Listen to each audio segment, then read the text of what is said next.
नहीं, आदमी का चेहरा उसका आईना है। Whatever is gone on, it's a mirror. मतलब यहाँ एक स्क्रीन है, उसका रिफ्लेक्शन यहाँ होता है। ओके क्योंकि आप एक कोच हो सर, आई फील कि एक अच्छा कोच होने के लिए आपको एक लाइफ लॉन्ग स्टूडेंट होने की जरूरत होती है। डेफिनेटली। ओके तो अब आप क्या पढ़ रहे हो? आप एज अ स्टूडेंट क्या पढ़ रहे हो? अभी आजकल मैं एक किताब पढ़ रहा हूँ, Ramrajya. Okay it is written by Ashutosh Rana. वो मतलब एक्टर आशुतोष हाँ, यस। है। और मतलब wonderful description of Rama, his character and all, बहुत अच्छा। तो आजकल मेरा टॉपिक है राम, श्री कृष्ण की, मतलब इनसे कुछ निकाला जाए बाहर, इनकी कुछ रेलेवेंसी क्रिएट की जाए। वो हमेशा रहेंगे रेलेवेंट, तो मेरा टॉपिक ही यही है आजकल, श्री कृष्ण, प्रभु राम वगैरह वगैरह। आजकल क्यों? आजकल इसलिए क्योंकि मैं काफ़ी फ्री फील कर रहा हूँ, शोज़ करता रहता हूँ, पढ़ाना थोड़ा सा कम हो गया है, तो लाइफ लग रहा है कि डाइवर्ट हो रही है। ओके अभी तक मैं कोच था यूपीएससी एस्पिरेंट के लिए, अब धीरे धीरे मैं सोशल वर्कर ज़्यादा होता जा रहा हूँ कि मेडिटेशन पे काम करना है, प्रमोशन पे काम करना है, तो कुछ अलग ही दिशा में काम चल रहा है। ज्यादा आध्यात्मिक पढ़ाई चल रही है आपकी? ज़्यादा आध्यात्मिक पढ़ाई चल रही, वो पहले होनी चाहिए थी, क्योंकि हम जिस देश में रहते हैं वो अध्यात्म का देश ही है। Bharat means knowledge. लेकिन शायद मैं काले के प्रभाव में ज़्यादा दिन तक रहे कि कुछ नहीं होता, बाबा कुछ नहीं होते, संत कुछ नहीं होता, ये सब ढकोसलेबाजी है। लेकिन शायद कुछ किस्मत अच्छी थी कि आंख जल्दी खुल गई। कैसे खुली आंख? जब आप बार बार मेहनत करके हारते हो तो एक बात, एक जिंदा दिमाग को हमेशा हॉन्ट करती कि क्यों। जो लोग मेहनत नहीं करते उन्हें हॉन्ट नहीं करती। जो भाग्य के सहारे रहते हैं, बड़ा अच्छा है ऐसा जीवन, भाग्य के सहारे रहना। उसमें दो बातें होती है, एक तो आपको लगता है कि मेरी कोई गलती ही नहीं, तो जहां गलती नहीं वहां इंट्रोस्पेक्शन नहीं। तो मैं बड़ा अप्रिशिएट करता हूं उन लोगों को जो भाग्य के सहारे रहते हैं, उनके जीवन से जो लेबर वर्ड है वो खत्म हो जाता है। लेकिन विवेकानंद कहते हैं कि आप अपने भाग्य के निर्माता हो, और शुरू से मैं उनके इन्फ्लुएंस में रहा हूं, उनकी बड़ी सारी किताबें पढ़ी, तो मुझे लगता था कुछ तो गलत हो रहा है। बस वहीं उसी गलती ने इंट्रोस्पेक्शन की शुरुआत की, और उसी इंट्रोस्पेक्शन का परिणाम है कि आज मैं यहां हूं, स्पेशली अध्यात्म के रास्ते में। आपकी गलती ये थी कि आप मटेरियल ग्रोथ पर फोकस कर रहे थे? मटेरियल ग्रोथ पे फोकस कर रहे थे, और मैं अपने आप को नहीं देख पा रहा था। इस जीवन में सबसे इंपॉर्टेंट है खुद को देखना। मैं अपना छोड़ के सबको देख रहा था। ओके ये लड़का आईएएस बन रहा है, ये बिजनेसमैन बन गया, इसके पास 500 करोड़ आ गया, इसने मर्सिडीज खरीद ली, तो वो जो मेरा अटेंशन दूसरों पे रहा लगातार, उससे मुझे लगता था कि यार मैं क्यों नहीं कर पा रहा हूं। मैं आउट ऑफ फोकस हो गया था। अब कभी की बात कर रहा हूँ? मैं बात कर रहा हूं आज से करीब 15 साल पहले की। ओके जब मेरे अटेम्प्ट्स खत्म हुए यूपीएससी के, वहां से मुझे लगा कि नहीं नहीं नहीं नहीं, इतना मेहनत करने के बाद अगर कुछ नहीं मिल रहा है तो कुछ ना कुछ गड़बड़ तो जरूर है। आप ये मानते हो कि भगवान आपके मेहनत को रजिस्टर करते हैं? चाहे आपको उस मेहनत से रिजल्ट्स ना मिले, पर भगवान हमेशा वो रिजल्ट्स आपके हाथों में डाल देगा, शायद थोड़े टाइम बाद, पर मेहनत रजिस्टर होती है, तो शायद उस मेहनत का फल आपको आज मिल रहा है। Definitely definitely. मेहनत कभी, श्रम कभी खाली नहीं जाता, कभी नहीं जाता। वो जैसे मैं ये बात यहाँ से कहना चाहूँगा रणवीर शो से, कि जितने भी लोग इस दुनिया में मेहनत करते हैं उन्हें निराश कभी नहीं होना चाहिए।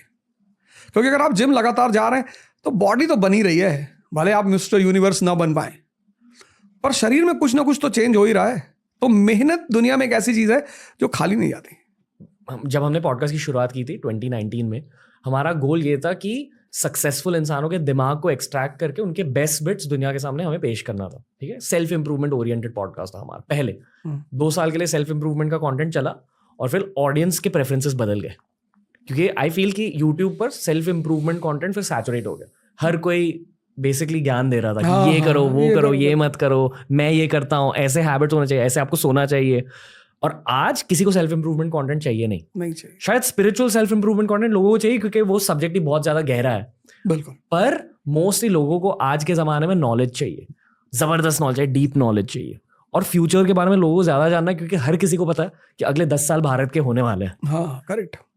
बट ऑनेस्टली इसी सेंटेंस को एक कठोर तरीके से देखा जाए, मेरे अकॉर्डिंग ये बोलने की बात है, अनलेस आप एक गेम प्लान बनाओ खुद के लिए। तो अगले 10 सालों में एग्जैक्टली गेम प्लान क्या होगा? दुनिया भर में टेक का प्रोग्रेस हो रहा है, एआई का प्रोग्रेस हो रहा है, बहुत सारी कंपनीज बन रही है। आई फील कि भारतीयों को एक गेम प्लान चाहिए। तो आपके अकॉर्डिंग वो गेम प्लान होना क्या चाहिए? और specifically try addressing UPSC aspirants sir. UPSC का भी फ्यूचर थोड़ा समझा दीजिए, मतलब फ्यूचर क्या होने वाला है? फ्यूचर को इंप्रूव करने का सबसे प्यारा तरीका है पास्ट की एनालिसिस और प्रेजेंट में वर्क। मतलब हम जब पढ़ते हैं यूपीएससी में भी, तो हम करते क्या है कि 1950 का भारत क्या था, फिर 1991 का क्या हुआ, 2023 में क्या है और 47 में क्या होगा। ये हमारा चार्ट होता है कि 1950 का भारत क्या था, प्राइमरी सेक्टर क्या थी, एग्रीकल्चर क्या था, इंडस्ट्री क्या थी, इंफ्रास्ट्रक्चर कैसा था, बैंकिंग कैसी थी। तो हम उसका एक आउटलाइन चार्ट बनाते हैं जी। फिर वहां से हमने जर्नी शुरू किया। फिर जब हमने वहां से जर्नी शुरू किया तो हम पहुंचे 91 तक, जहां एक नया दौर शुरू हुआ, लिबरलाइजेशन, एलपीजी, बुलेट और बजाज सुपर मिलकर बन गई एक्टिवा। अब औरत और आदमी दोनों काम पे जाने लगे। फिर क्या हुआ, 91 से एक नए भारत की शुरुआत हुई, शाइनिंग इंडिया, मेरा भारत महान, इंडिया इज ग्रेट। फिर बीच में कई सारे अप्स एंड डाउन्स हुए और हम पहुंचे 2023 में। तो एक चार्ट अब हम बनाएंगे नीचे कि अब प्राइमरी सेक्टर, अब इंडस्ट्री, अब बैंकिंग, अब इंफ्रास्ट्रक्चर। अब ये 3 चार्ट हमारे पास हैं और हमें एक डॉट क्रिएट करना है 47 का, 2047 India in 2047 as a world power, if not super power. We are already recognised in the world कि भाई आप कुछ तो हो। वो दुनिया हमें मानती है कि साहब आप कुछ तो हो, आपने प्रोग्रेस किया, आपने डेवलप किया। ऐसे ही हर आदमी को this is the best way. Past की एनालिसिस, पास्ट पर रिपेंटेशन नहीं, मतलब विक्टिम मेंटालिटी आपको छोड़ देगी। एकदम एकदम छोड़नी है आपको। पास्ट की रिपेंटेशन और पास्ट का ग्लोरिफिकेशन।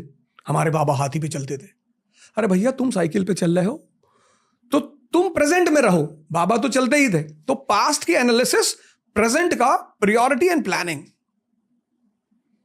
ये जो 2 P हैं लाइफ में, ये इतने इंपॉर्टेंट हैं। जैसे मैं देखता हूं कि 22 साल का लड़का आमतौर पर तैयारी करने आता है।